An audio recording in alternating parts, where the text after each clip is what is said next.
किर्लोस्कर वारी, भारत के सबसे पुराने औद्योगिक टाउनशिप में से एक, का जन्म स्वतंत्रता सेनानियों और डाकुओं की मेहनत का परिणाम है।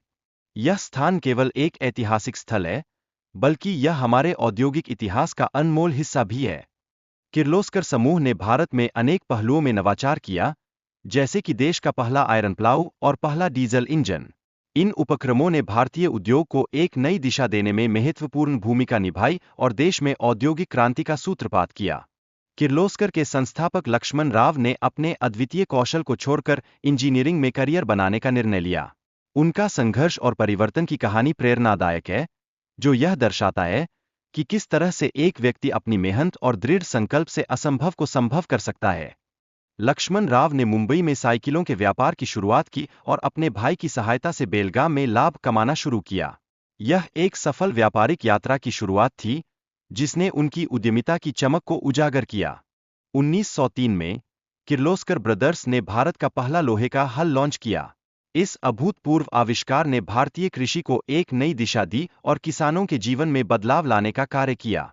जल्द ही किर्लोस्कर ब्रदर्स की फैक्ट्री उत्पादन केंद्र में तब्दील होने लगी, जो स्वदेशी उत्पादों को बढ़ावा देने के लिए महत्वपूर्ण थी। यह एक ऐसा समय था जब देश आत्मनिर्भरता की ओर बढ़ रहा था। हालांकि किर्लोस्कर वारी की स्थापना के समय पहले विश्व युद्ध के कारण उत्पादन में बाधा आई। इस कठिन समय में सोलापुर के राजा ने सहायता प्रदान की, जो इस टाउनशिप के विकास में सहारा बना। इस औद्योगिक टाउनशिप ने विभिन्न मशीनों का उत्पादन शुरू किया, जैसे कि चीनी के कैन क्रशर्स और होटल के फर्नीचर। ये उत्पाद व्यवसाय को आगे बढ़ाने में सहायक बन गए और स्थानीय अर्थव्यवस्था को सशक्त किया। किर्लोस्कर वारी में लक्ष्मण राव ने छुआछूत के खिलाफ एक मजबूत दृष्टिकोण रखा। उनके प्रयासों से गरीब और पिछड़े लोगों को रोजगार मिला, जिससे समाज में समानता की दिशा में कदम बढ़ा।